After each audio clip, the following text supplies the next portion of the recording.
How do we break down the them and us culture that's evolving in the adaptation process we're all in?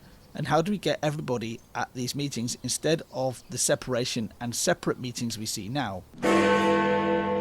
If these frozen viruses emerge from the melting ice and find their way into the world's rivers and oceans, do they pose a new threat to humans, as they could morph into something else if the conditions are perfect, like in the lab?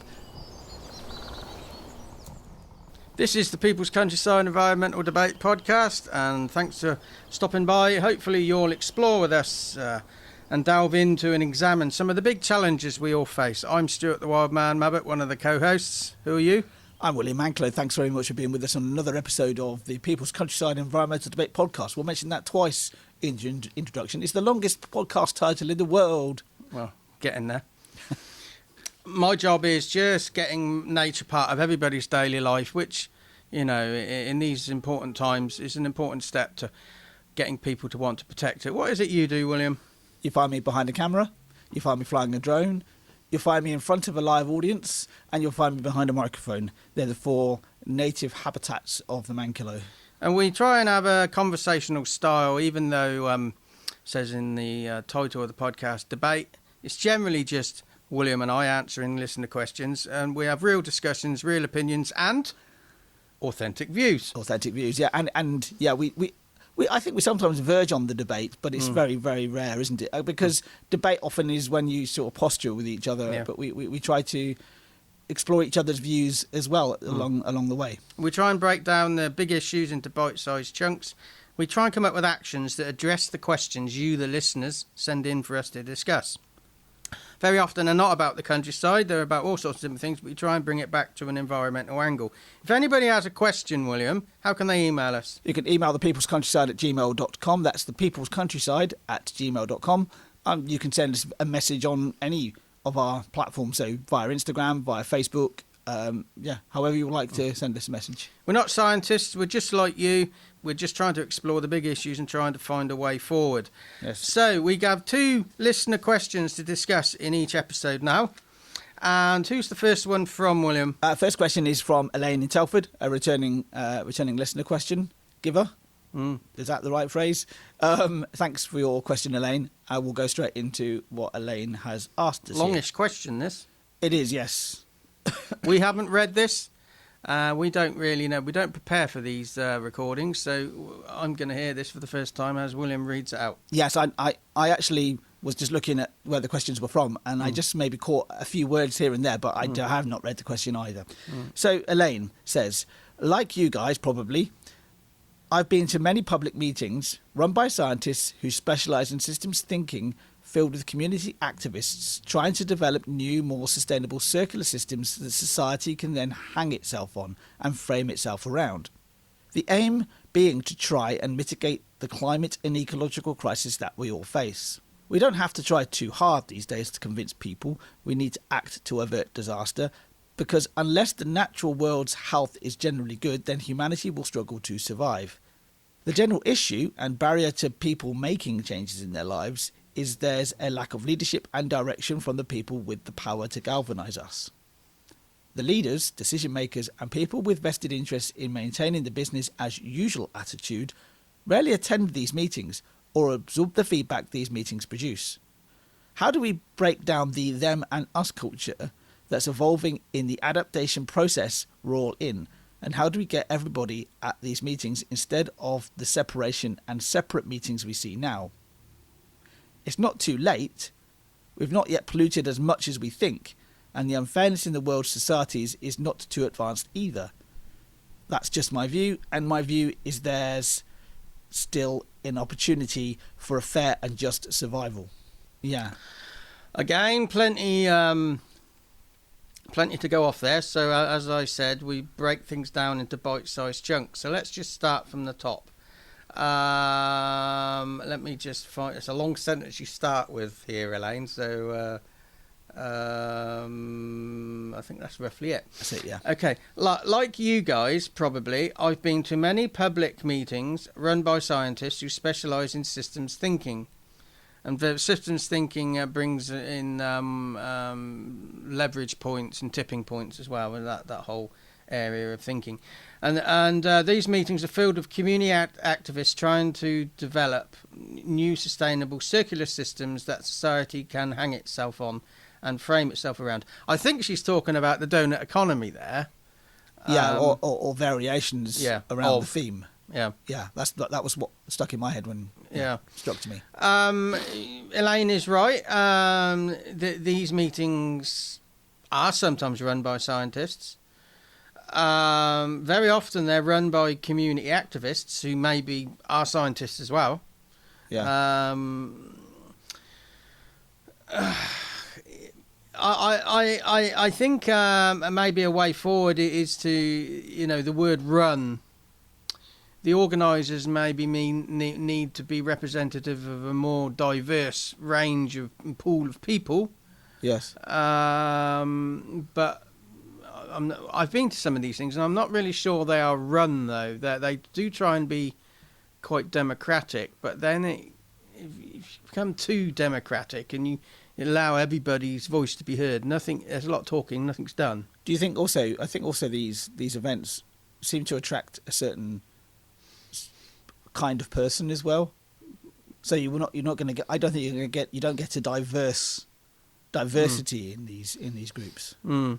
They are generally is that the marketing though, or is that the subject matter? It could be the marketing, because they're talking from their own perspective and talking in their own language, and not everybody's really going to fully understand that.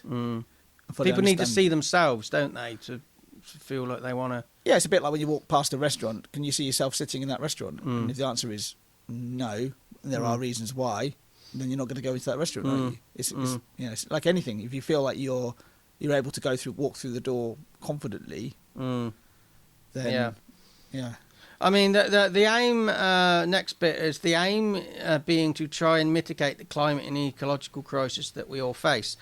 Yeah, I mean, if we all face it, why isn't there a more diverse range of people at these meetings? Does it need to be a fully diverse range, though? You get people who are starters, people who are continuers, and people who finish. I think we need to have diversity, purely because it's just the solutions that are come up with can be so hypothetical and so far flung in the future. It's not something you can really grasp and do something today, right this second. If you go to a meeting, you often want to take something away from it. Every episode of this podcast, we try our best to come up with an actual overt action. Sometimes there are actions that just come through our conversations that maybe spring into your head as you listen or as we're talking. But we also come up with overt actions, and I do wonder if the overt actions that they come up with are not actionable by everybody in that group. And the motivations behind that as well. Yeah. What is the motivation? Why it can also feel it can lead into inferiority complex, because you feel like, well, these people are the experts, these maybe the scientists. I feel inferior to them. I don't want, and that's not where you want to be. You want them to be on equal ground, on equal footing. I remember Brian Cox, the scientist, saying what really motivates him to go out and do TV programs, especially. He's an intelligent guy. He can talk the talk, as it were. He can talk the scientific talk, but he gets. He wants to talk about it on the level that everybody will understand. Because he thinks it's important. So that's what you need to do. You need to have it so it's understandable to the audience you're talking to. And I think that's sometimes where these sorts of groups fall down.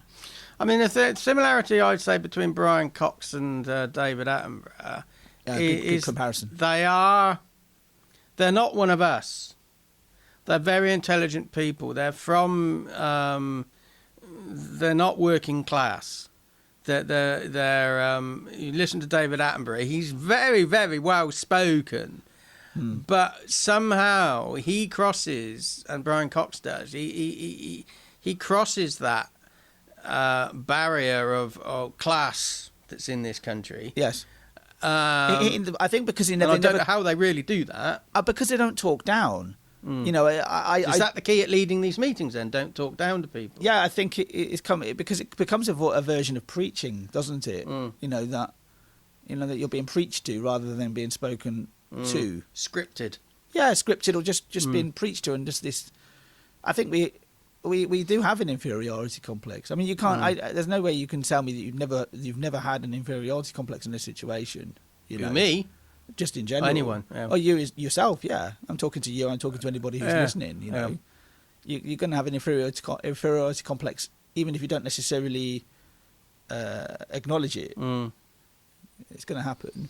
So when I try and talk to, I mean, in a way, am I doing that as well? Am I talking down to people, the person who's listening to the podcast? I think that has to be a self-monitoring process on a moment by moment basis. If you feel yourself dipping into that, then you need to potentially back away. I do remember one guy I knew years ago. I think he's passed away now, but he used to, regardless of what the meeting was or how important it was, he would not go to meetings. He said, I'm not going to sit around a table and talk. I'm a doer. And I've often thought, how do you attract those people? But I don't necessarily think you need to attract them to the meetings. You need to engage them in what's happened at the meeting to direct their action. Yes. Yeah. I think that sort of person then needs to be engaged in a very different way. That a formal meeting does not work for them. But the David Attenboroughs and the Brian Coxes, I don't, when they're talking, I don't necessarily they don't think they see themselves as leaders.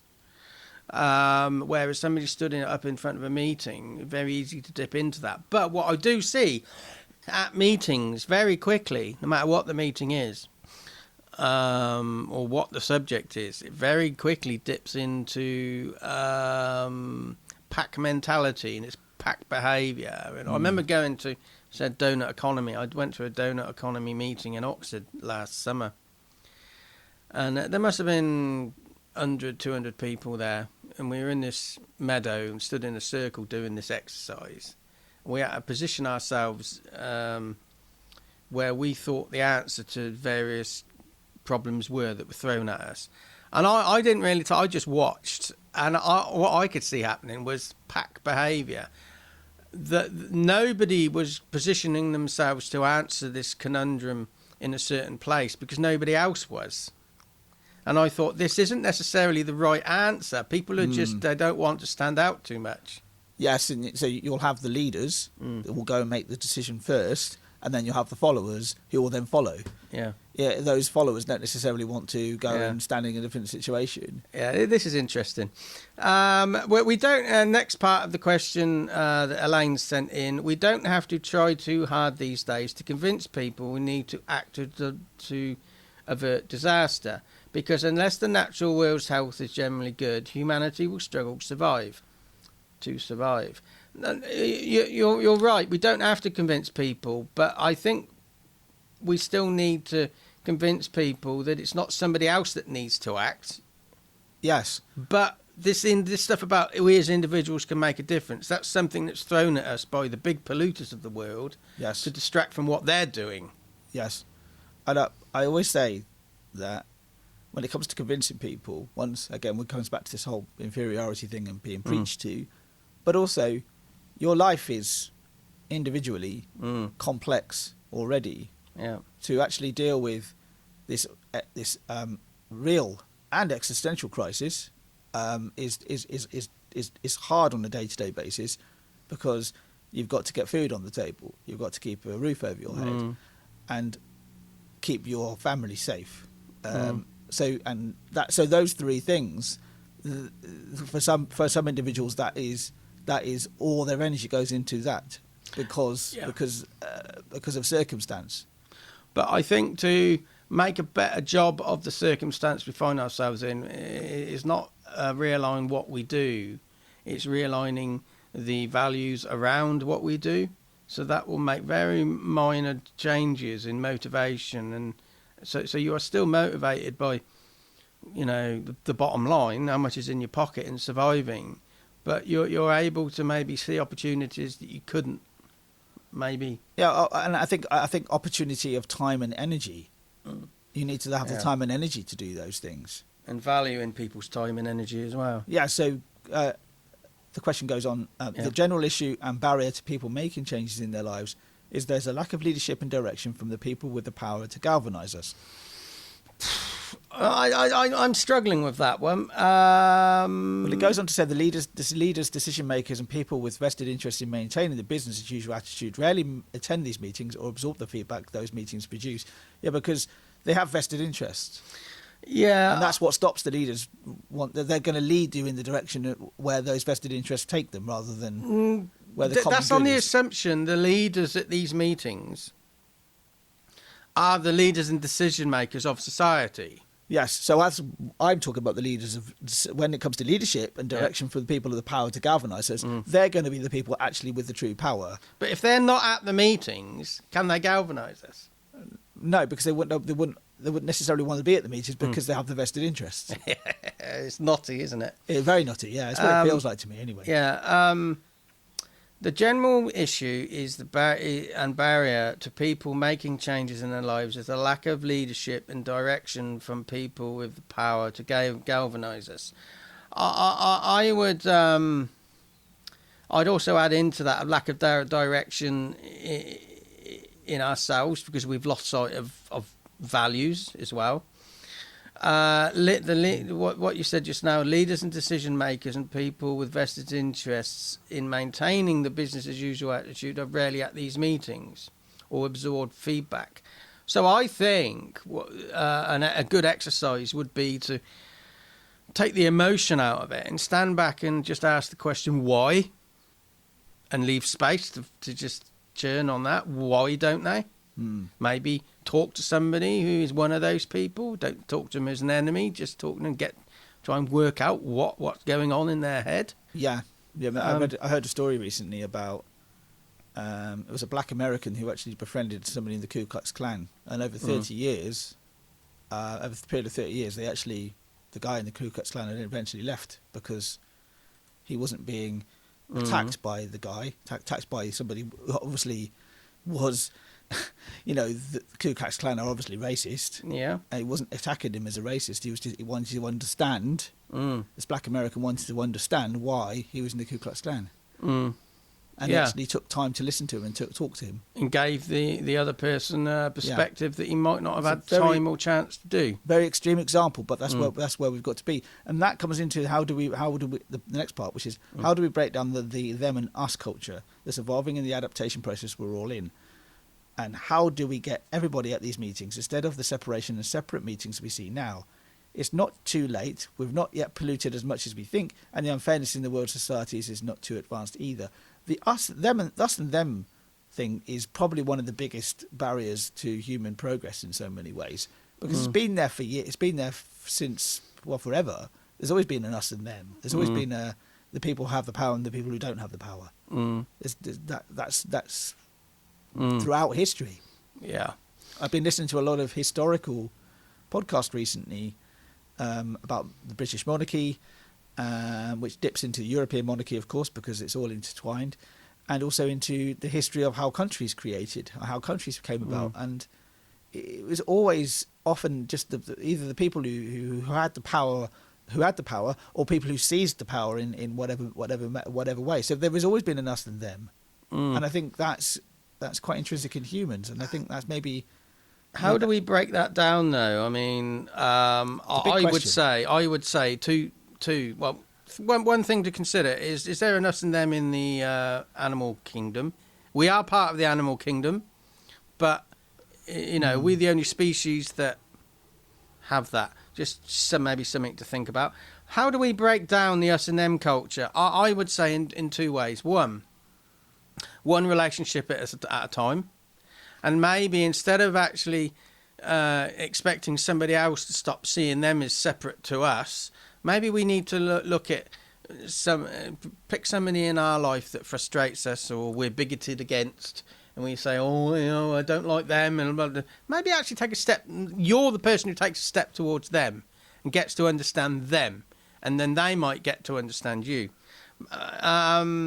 So those two things, one relationship at a time, and maybe you're the one who's the aggressor in this. You're looking then at you're looking at the long term here, right? You're looking at the long term of actually, and then when you start doing that, I would say that it could lead to actually other people aping that behaviour? Oh, absolutely, because we are a group species. How do we get everybody at these meetings? I don't think we need to. We just need to get more different types of people at these meetings. Because the rooms aren't big enough to get everybody in them. And better outcomes. Yeah. More actionable outcomes. Yeah. Don't stop making it so, because it can be very intellectual. It can be very academic as well. The outcomes, and not everybody is academic, and not everybody is intellectual. You say, Elaine, we see separate meetings. I'm not sure I am seeing separate meetings. I'm just seeing people who go to meetings and people who don't. Maybe wrong there, but that's just my perspective. Yeah. It becomes its own group, doesn't it? Yeah. I mean, it's interesting that she says it's not too late. We've not yet polluted as much as we think. I'd like to know more why you think that. Where's the evidence that you seem quite firm on that. And the unfairness in the world societies is not too advanced either. Well, let's hope it isn't. And the last part is, that's just my view, Elaine says, and my view is there is still an opportunity for a fair and just survival. I think there's always that opportunity. I think there's always opportunity in the world. There's an opportunity for opportunity. It's an opportunity for anything that had to happen. So try and make, I would say an action today is try and make an opportunity of a positive opportunity, to actually engage with somebody who you don't agree with, like you said earlier, Stuart. And you don't have to agree with them, but listen to them as well.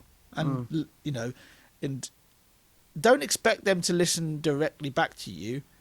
It's got to be done over time. You can't just expect trust to be earned overnight both ways. And trust is earned both ways as well. You can't expect it overnight, but you can sit and listen. Yeah. And another opportunity that's come up, Paco from Wimbledon, our second listener question today. He's taken the opportunity to get us another question in. I like how you segued into that second question. I don't know. I haven't read the question, so I don't know if it fits in nicely with Elaine's, but have a read of this second question. So Paco's question is as follows. Thanks for your question, Paco. And good to have you back on the podcast as well. I wonder if he was born in Wimbledon with a name like Paco. Very Anyone possible. for tennis? Go on. Actually, I think Wimbledon lawn tennis isn't actually in Wimbledon. No, I know. Anyway, it's a bit like Wimbledon Football Club are not in Wimbledon, are they? Not anymore. They're in Merton, I think. Plough Lane. Exactly, yes. Wimbledon. So Paco from Wimbledon says, I've just called it Wimbledon from Paco almost. Paco from Wimbledon says the following. I've seen viruses and pathogens that have been extinct for 30,000 years but found frozen in the world's ice caps have been reactivated in the laboratory when pairing them with amoeba. If these frozen viruses emerge from the melting ice and find their way into the world's rivers and oceans, do they pose a new threat to humans as they could morph into something else if the conditions are perfect, like in the lab? I can seem to remember Paco's had questions about sort of science and biology in the past. So obviously, Paco, it's something you're interested in. The fact you've been looking at this. There must be viruses and pathogens that are just... I'm not sure they're extinct, they're just dormant. Dormant could be the word I would say, yes. I mean, Paco, you are right. They could re-emerge, but you're assuming that's a bad thing. And we were talking about diversity, and maybe this is the link with Elaine's question in the first part of this episode. Maybe we need a more diverse range of pathogens. Maybe we live in too clean a world. Do we need more challenges as a species? Is what you're saying? Yeah. Because we've died 1 million deaths from various viruses, haven't we? Yeah. Now you say about these frozen viruses could emerge from melting ice and find their way into the world's rivers and oceans. Whether that's true or not, you still got the same issue of people who methane that's locked up in the ice sheets. They don't. They say, "Oh, well, we've got thousands and thousands of years before that all leaks out and kills us." But it doesn't all need to leak out, just a certain amount. And then when it starts melting at a certain speed, it speeds up. So there are positives and negatives with this. I mean, this is I've not got any knowledge around this at all. I've not seen any programs on the telly or listened to any radio programs about this. But there are hidden threats everywhere. Maybe in a future question, Packer, you can maybe share with us some of the research that's being done in the laboratories, because this is an action in and of itself, just to look into this whole question. Just look into it. I was thinking of the threat. You said there's multiple threats, and those threats are often can be geographical. So here in the UK, we've had an inordinate amount of rain recently, haven't we? Yeah. And there's been lots of flash flooding and lots of pretty serious flooding. I was on the train to Maidenhead yesterday, and it was just astounding just how much the rivers were overflowing, and also just how wet the fields were. It wasn't just by the river; there were fields that were just almost like little mini lakes.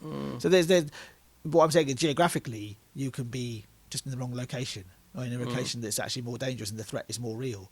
So this could be the same. It could be similar. That you could be in a location where these pathogens are released, and there could be an issue that could cause an issue for us as a species.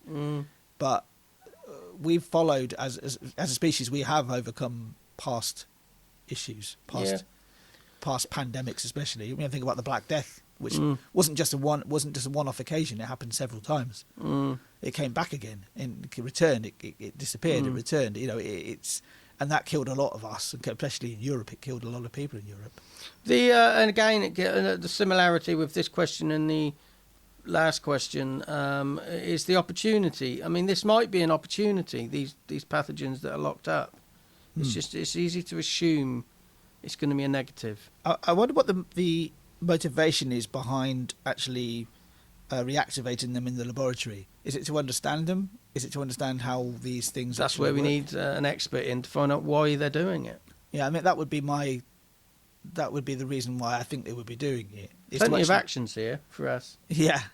We need an expert in would it be pathology or virology? Yeah, virology. Who knows? If there's a virologist listening to this podcast right now, or if you know somebody who's a virologist, get them to send an email to us at thepeoplescountryside@gmail.com, and we can maybe see if we can get them onto the podcast and maybe rediscuss this, or come back to this. Are you enjoying the longer form episodes we're producing in 2024, William? The questions, we try to find a link between the questions. That's one thing. Sometimes there's a natural link between the questions, isn't there? But it's definitely a refreshing way of doing the podcast for myself. How about you, Stuart? Yeah, it's just different.